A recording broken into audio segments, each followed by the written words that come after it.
Abuso sexual, violación. Todos hemos escuchado estos términos y sobre todo estos delitos. Pero, ¿qué son y cuál es su diferencia?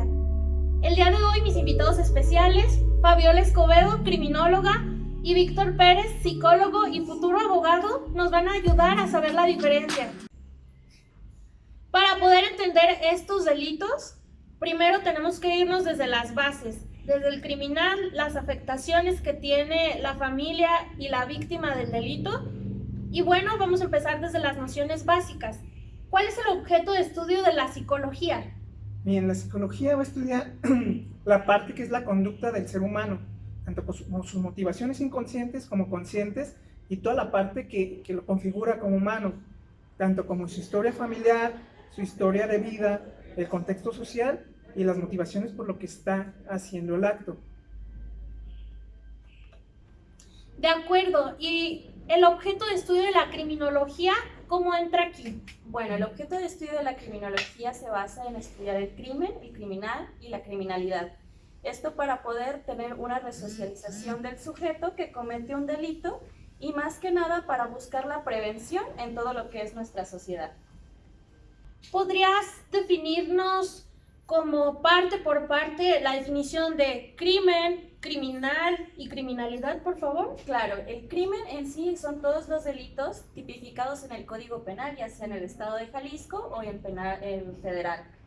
Ya sea en la criminalidad, pues es una tasa estadística de todos los índices delictivos que hay de cierto delito en nuestro país o en nuestro estado e incluso en nuestro municipio. Y por último, el criminal, pues es el sujeto como tal que comete el delito. Wow, perfecto. De hecho, esto es muy relevante. Entonces, resumo. Crimen es el delito. El criminal es el sujeto que comete el delito. Así es. Y la criminalidad podría ser el entorno social. ¿Qué riesgo hay de que esa comunidad en específico y esa sociedad pueda tener de ese delito, ¿no? Es como estudiar el entorno y la sociedad en general. Exactamente. Perfecto. ¿Cómo se pueden apoyar entre sí el psicólogo y la criminóloga para conocer la personalidad del delincuente? Bueno, pues es un trabajo multidisciplinario cuando estamos en la parte legal. Obviamente necesitamos tanto abogados como psicólogos, como criminólogos, trabajadores sociales, médicos, y cada uno trabaja por su parte. En el caso de en un penitenciario, trabaja lo que es el riesgo institucional el criminólogo para definir si es un riesgo esa persona para lo que es su entorno en el que se va a desarrollar y si va a ser un peligro para sí mismo incluso. Y ya si llegamos a ver ciertas conductas que estén ya un poco más agravadas, se pasa directamente al área de psicología para que ellos puedan hacer un análisis más específico del individuo. Wow. Muy bien, en la parte, ahora sí pasamos al individuo. Como lo hablábamos, vamos a pasar de lo general a lo particular. Entonces, sería deductivo. Sí, incluso en la psicología pues hay perfilación, igual que en la criminología. Así es. Y de ello pues vamos a ver, porque no es lo mismo un criminal que está atacando en Japón que alguien que está atacando en México, que alguien que está atacando en Estados Unidos. Pues tenemos que ver tanto como la historia, donde se desenvolvió, en qué colonia, cómo fue su crianza familiar, bajo qué criminales o qué tipo de criminología estuvo envuelto en tanto su contexto social, incluso desde colonia o en la cuadra en la que se desenvuelve, y vamos a ver cómo se fue desarrollando el sujeto para que derivara en cometer estos actos.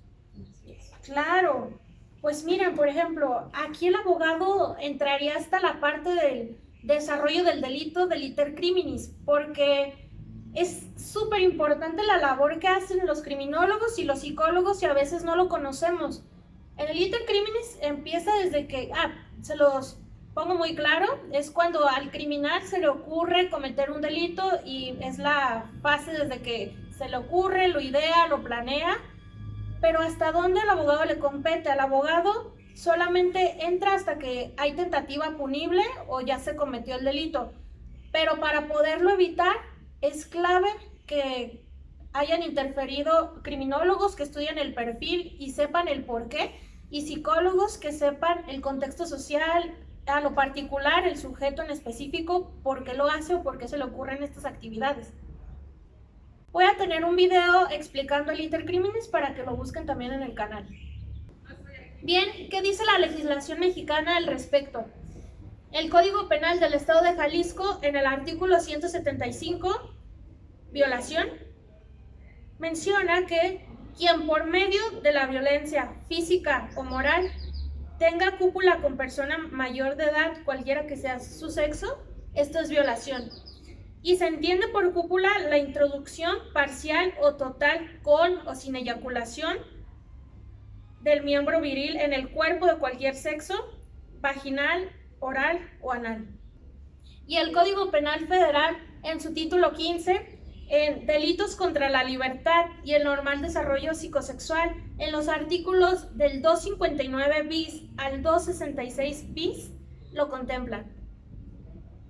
El Código Penal del Estado de Jalisco es específico con el abuso sexual infantil en los artículos del 142L al 142N. Muy bien, empecemos por la duda principal. ¿Cuál es la diferencia entre el abuso sexual y la violación? Bueno, pues el abuso sexual, como lo podemos leer en la parte del código, nos dice que es cualquier situación que llegue a ser de índole sexual sin necesariamente llegar a la cópula. Esto sería el poder provocar ciertas situaciones sexuales en las que dos personas estén juntas, algún tocamiento, pero no necesariamente con esa finalidad o no llega a suceder. Bueno, dentro de la psicología hay muchas dudas en esta área. ¿Por qué? Cuando llegan al consultorio no saben si vivieron un abuso, una violación. Entonces, cualquier exposición sexual de algún tipo, tocamiento, que se exponga pornografía, incluso hablando de un infante, imágenes, voyerismo, exhibición, es un abuso sexual. Como lo dice el código, cuando pasamos a la violación es cuando ya hay una penetración. Y cuando hablamos del miembro viril, pues va a ser anal, oral, vaginal. Y cuando hablamos también de introducción de cualquier miembro, incluso un dedo o un objeto, va a ser en cuestión también anal o vaginal. Ella en cuestión oral no entra, pero lo que sí nos encontramos, como lo decía en el área de la psicología, es que es la duda. Sufrió un abuso, no sé qué pasó, sin embargo, se entra también la sintomatología de haber vivido algo que los ultrajó. De acuerdo, muy bien, podemos poner ejemplos cotidianos de que quizá alguien está sufriendo abuso sexual y no lo sabe, lo que nos comenta Víctor. Claro, un ejemplo muy común que sucede cuando los padres tienen hijos pequeños y viven en un espacio reducido y tienen que compartir habitaciones, quieren tener relaciones sexuales y lo hacen frente al menor con la idea de que él no está expuesto, no comprende lo que está pasando, pero en realidad están cometiendo un abuso sexual, están exponiendo a ese menor a situaciones que no son aptas para su edad, que puede en más adelante perjudicarlos de manera en que Víctor nos comentaba, que es más, no sé qué sucedió y no lo entiendo y es una incomodidad, me imagino, por parte de todos los pacientes que llegan. Eso es un ejemplo muy claro. Bueno, en el área del exhibicionismo, muchas veces pues, no se sabe o no se tiene en cuenta, es cuando un familiar anda desnudo por la casa, sin embargo, pues puede que ya sea un adulto y lo esté haciendo frente a un niño. O en la parte de voyeurismo, vamos a encontrar que el adulto busca ver al niño e incluso, pues, me equivoqué, abrí la puerta del baño o abrí tu cuarto y te vi. Y muchas veces no es sin querer, se está buscando observar. Entonces, ¿cómo se define el voyeurismo? Es cuando se busca que la observación de ya sea un adulto o un infante, ver su cuerpo desnudo. Y hasta aquí, ¿hasta dónde llega la responsabilidad de los padres de no cometer esos abusos sexuales? ¿Cómo les digo? Podría decirse inconscientes, porque obviamente un bebé no se puede bañar solo, pero ¿hasta dónde llega esta diferencia, esta distinción en ya está apto para bañarse solo y ya si yo lo baño puede que yo lo esté abusando? En las teorías evolucionistas nos hablan incluso de poner una pauta de cuándo duerme el niño con los padres, que viene siendo alrededor de los 4 o 6 años, que también pues va a coincidir también en el hecho de las posibilidades del niño. Puede que haya alguna afección que no lo permita, pero va poniendo una pauta en cuanto a su evolución, en que el niño vaya aprendiendo al baño solo, que se bañe solo, y dentro de ello, pues, que el niño tenga en cuenta que es su cuerpo y ya ponga un alto en ser observado o ser tocado. Claro. Incluso existe mucha parte en la que también existe formas de obligar al niño a tener ciertos contactos. Por ejemplo, se da mucho el ve hijo, saluda, anda, dale el beso, y el niño no siente comodidad, pero se le está obligando, entonces ya siente esa parte comprometida. Incluso también se comenta el hecho de decir, ¿sabes qué? Te voy a dejar con un cuidador en específico, puede ser tío, abuelas, quien sea, haz todo lo que te digan, porque si no te vas a portar mal. Entonces ya no saben hasta qué límite poner, y ellos dicen, si no cedo, si no hago lo que me dicen, me estoy portando mal entonces, a pesar de que siento esta incomodidad. De acuerdo, y bueno, en esta situación, un niño que le dicen, no te vayas a portar mal, haz todo lo que te digan, se puede prestar otro tipo de situaciones, ¿no es así, Víctor? Sí, bueno, para también poner en contexto a las personas, estamos hablando mucho de la familia porque es el primer lugar donde acontecen los abusos sexuales. En segundo son las instituciones como iglesias o escuelas, y ya en tercero pues puede ser una situación de riesgo como en la calle o algún callejón. Ok, esto es relevante. El primer lugar de riesgo para sufrir algún abuso sexual es la familia, después las instituciones, y el tercero, y es del que quizá más nos cuidamos, que sería una situación de peligro en la calle. Así es.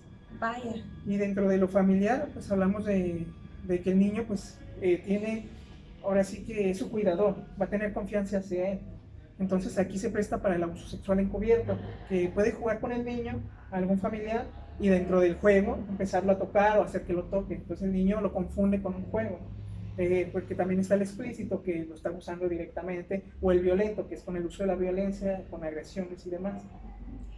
Claro, esto ya jurídicamente, cuando hemos hablado de vicios del consentimiento, recordemos que no puede existir un consentimiento de un menor de edad, porque aunque pareciera que lo permite, lo que menciona en este asunto Víctor, que sería encubierto, ese consentimiento está viciado porque un menor de edad no tiene la capacidad suficiente para comprender si está siendo abusado o no.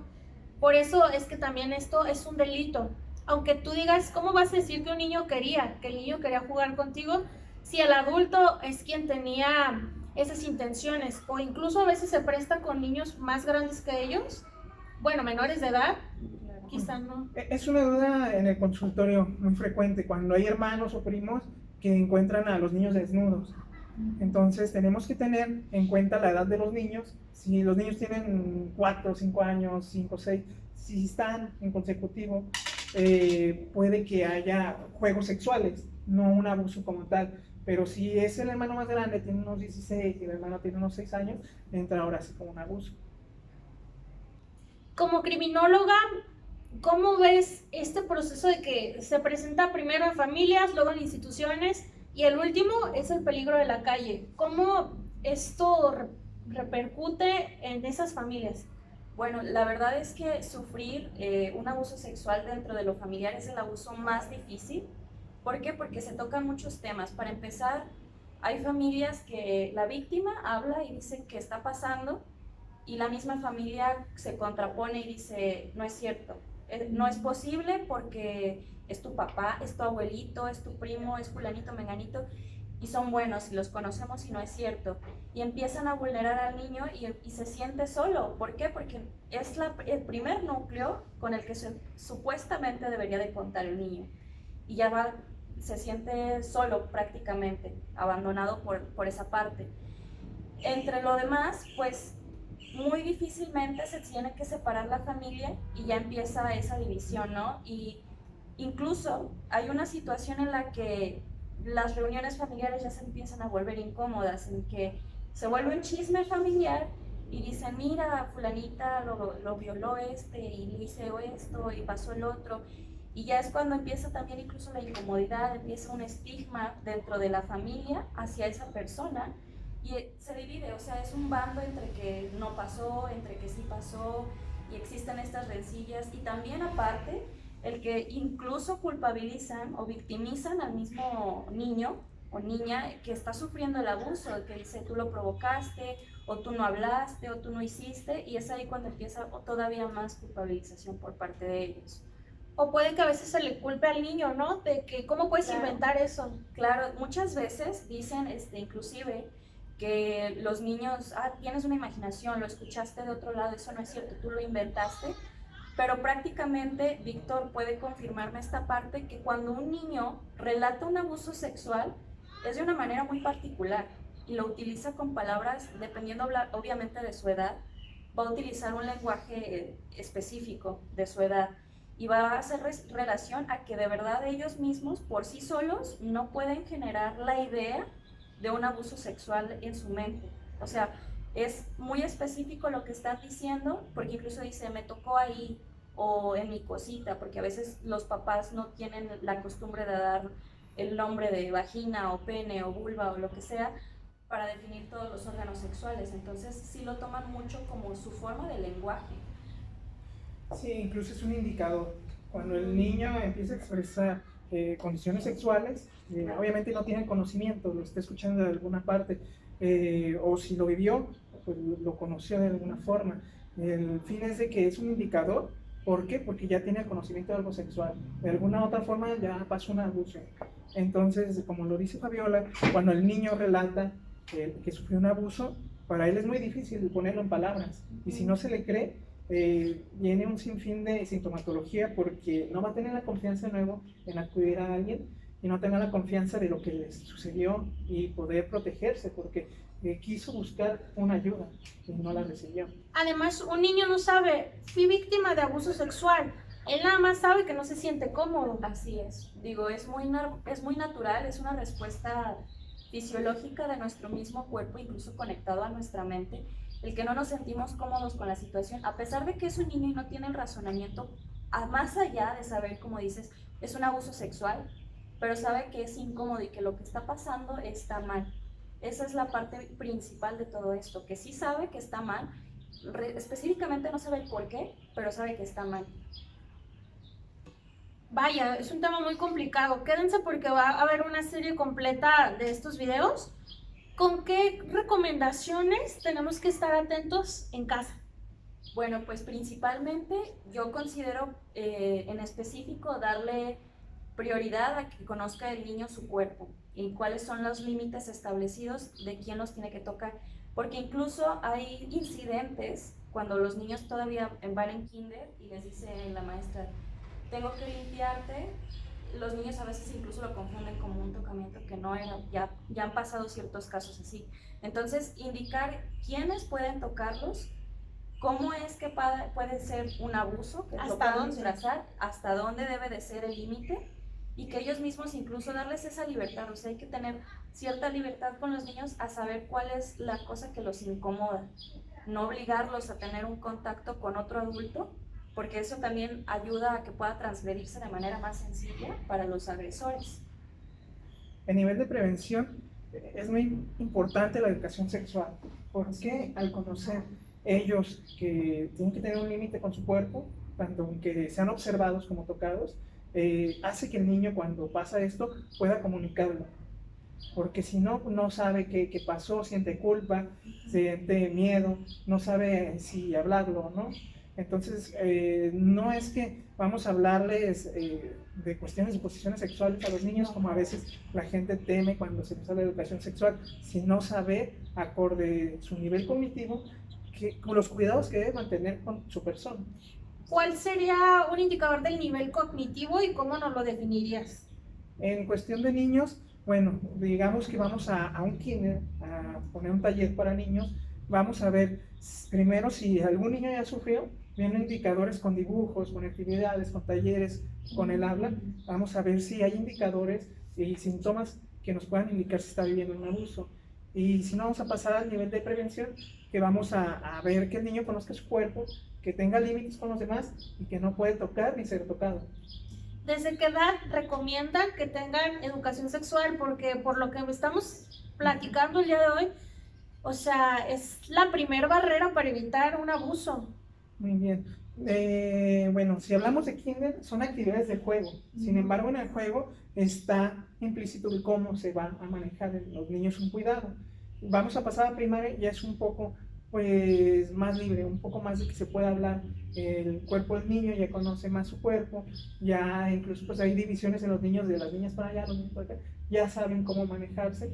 Entonces ya pasamos a secundaria, ya también vamos a entrar ahora sí a una educación sexual en cuestión de relaciones y así, pero es gradual y conforme al, pues ahora sí que la forma en la que se expresa el niño, vamos a expresarnos de igual manera con él. Como ven, es un tema de suma importancia porque todos podemos estar en riesgo o incluso nuestros allegados, nuestras personas cercanas. Quédense porque en el siguiente video vamos a hablar específicamente de las víctimas, sus síntomas y sus repercusiones. Muchas gracias por estar aquí hoy, Fabiola y Víctor. Muchas gracias. Y pues nos vemos.